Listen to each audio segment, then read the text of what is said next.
Assalamualaikum warahmatullahi wabarakatuh. Selamat siang, teman-teman semua. Perkenalkan, saya Erni Hairani. Pada kesempatan ini, saya akan menyampaikan materi tentang asuhan keperawatan pada pasien dengan miastenia gravis. Barangkali teman-teman semua ada yang pernah mendengar penyakit miastenia gravis, tapi mungkin belum jelas secara garis besar tentang penyakit tersebut. Baiklah, kita mulai dari pengertian penyakit miastenia gravis. Miastenia gravis adalah penyakit autoimun kronis dari transmisi neuromuskular yang menyebabkan kelemahan otot. Istilah miastenia adalah bahasa Latin yang berarti kelemahan otot. Pengertian lain dari miastenia gravis adalah gangguan yang mempengaruhi transmisi neuromuskular pada otot tubuh yang kerjanya di bawah kesadaran seseorang atau volunteer.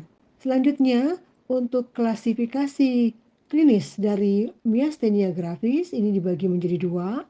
Yang pertama adalah miastenia okular dan yang kedua miastenia umum.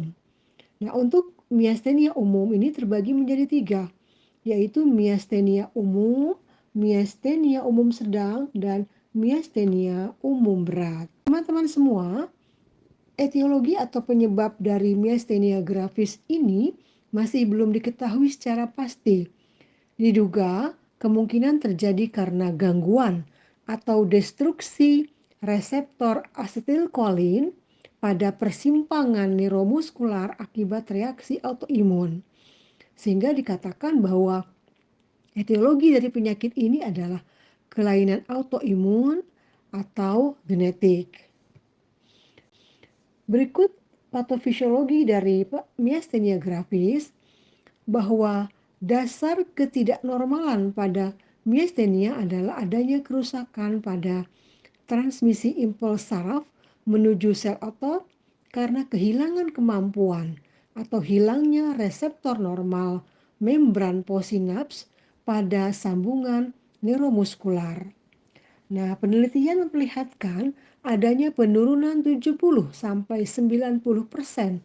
reseptor asetilkolin pada sambungan neuromuskular setiap individu. Nah, pada penyakit miastenia ini, sistem kekebalan menghasilkan antibodi yang menyerang salah satu jenis reseptor pada otot samping pada simpul neuromuskular reseptor yang bereaksi terhadap neurotransmitter asetilkolin. Berikutnya, kawan-kawan semua, untuk manifestasi klinis dari miastenia adalah yang pertama, apabila otot simetri yang terkena, umumnya akan terjadi kaitan atau hubungan dengan saraf kranial. Yang kedua, pengaruh terhadap laring sehingga bisa menyebabkan disfonia atau gangguan suara dalam pembentukan bunyi suara hidung atau kesukaran dalam pengucapan kata-kata. Yang ketiga, sekitar 15-20% keluhan pada tangan dan otot lengan. Juga pada otot kaki mengalami kelemahan yang membuat pasien bisa jatuh. Dan yang keempat, kelemahan diafragma dan otot-otot interkostal menyebabkan gawat nafas yang merupakan keadaan darurat akut.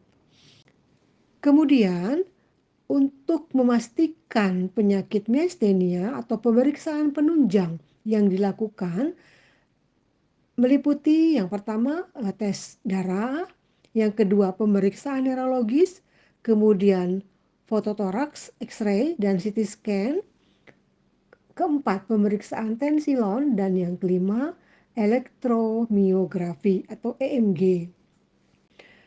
Kemudian penata laksanaan dari miastenia, yang pertama pasien diharapkan bisa istirahat yang sering selama siang hari untuk menghemat kekuatan. Kemudian yang kedua, timektomi, yaitu pengangkatan timus, tentunya melalui pembedahan. Yang ketiga, plasmaferesis atau dialisis darah dengan pengeluaran antibodi imunoglobulin G, dan yang keempat, terapi farmakologi.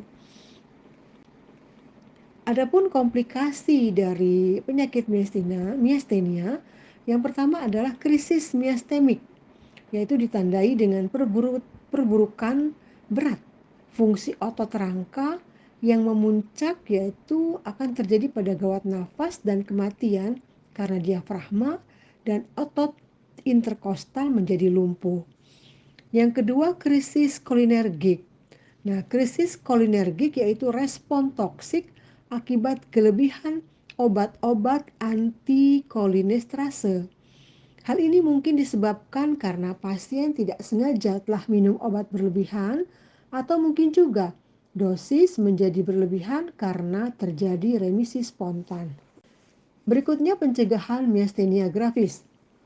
Seperti pada penyakit autoimun lainnya, tidak ada yang dapat dilakukan untuk mencegah terjadinya miastenia gravis karena memang bukan disebabkan oleh sesuatu yang bisa kita hindari.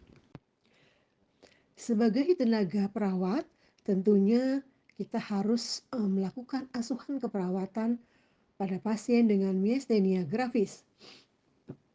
Adapun langkah pertama yang kita ambil yaitu pada fase pengkajian. Yang pertama, identitas klien yang meliputi nama, alamat, umur, jenis kelamin, dan status. Jangan lupa juga kita tentunya akan menanyakan keluhan utama daripada pasien.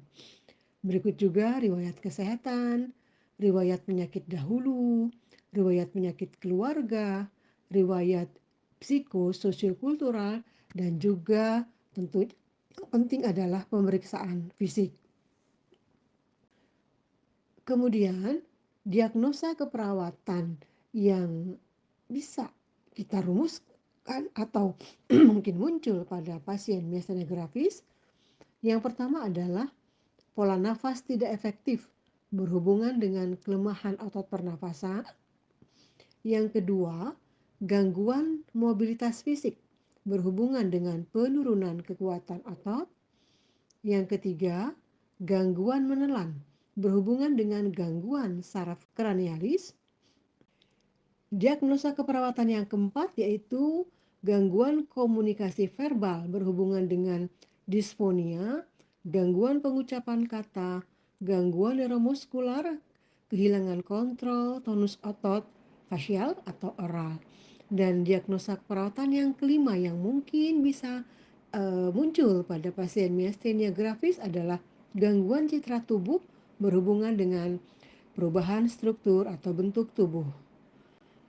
Berdasarkan diagnosa keperawatan tersebut, kemudian intervensi keperawatan yang bisa dilakukan pada pasien dengan miastenia yang pertama terkait dengan diagnosa pola napas tidak efektif. Luarannya diharapkan adalah ventilasi semenit meningkat, frekuensi nafas membaik, dan pola nafas membaik.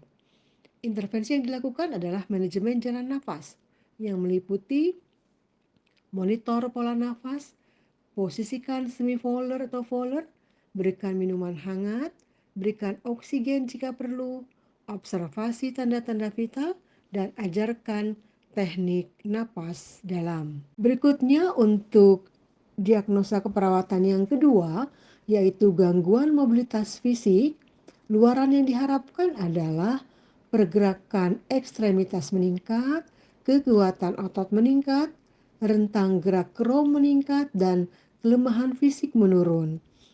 Intervensi yang dilakukan adalah dukungan ambulasi yang meliputi identifikasi, toleransi fisik melakukan ambulasi, kaji kemampuan klien dalam beraktivitas, fasilitasi aktivitas ambulasi dengan alat bantu misalnya tongkat, krek, kursi roda, kemudian minta bantuan keluarga untuk membantu klien dalam meningkatkan ambulasi dan menganjurkan ambulasi sederhana yang harus dilakukan. Berikutnya untuk diagnosa keperawatan yang ketiga yaitu gangguan menelan. Untuk Keluaran yang diharapkan adalah refleks menelan meningkat, kemampuan mengosongkan mulut meningkat, usaha menelan meningkat, dan frekuensi tersedak menurun.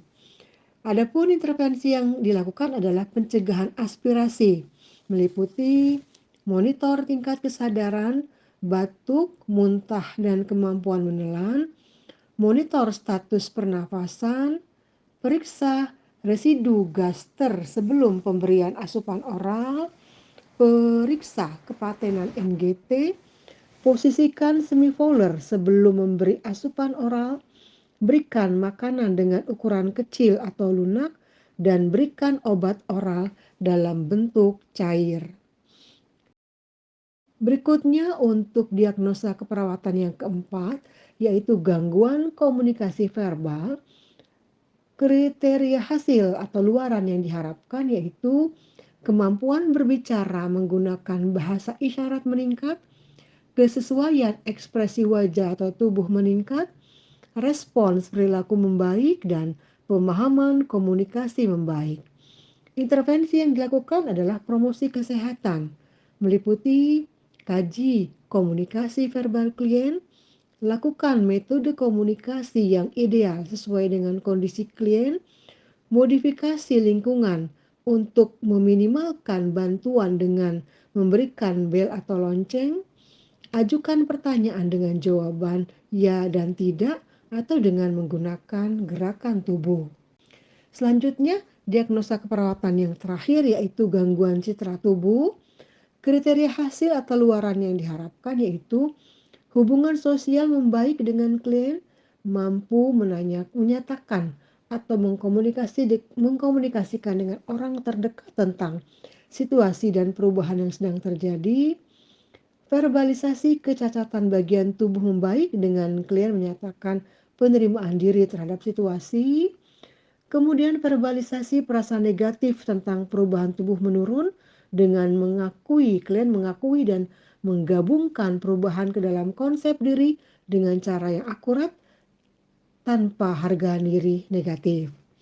Adapun intervensi yang dilakukan yaitu promosi citra tubuh yang meliputi identifikasi arti dari kehilangan atau disfungsi pada klien, monitor apakah klien bisa melihat bagian tubuh yang berubah, diskusikan kondisi stres yang mempengaruhi citra tubuh, bantu dan anjurkan perawatan yang baik dan memperbaiki kebiasaan, anjurkan orang yang terdekat untuk mengizinkan klien melakukan hal untuk dirinya sebanyak-banyaknya, dan yang terakhir, menganjurkan mengungkapkan gambaran diri terhadap citra tubuh.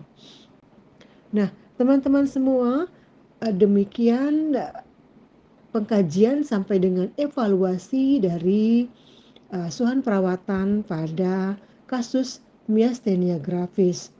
Nah, melihat penjelasan tadi dapat disimpulkan bahwa menyoroti kompleksitas dari penyakit miastenia gravis, dari etiologi hingga manifestasi klinisnya, memang diperlukan pemahaman yang lebih mendalam tentang patofisiologi dan gejala klinis untuk mendiagnosis dengan tepat dan memberikan perawatan yang sesuai.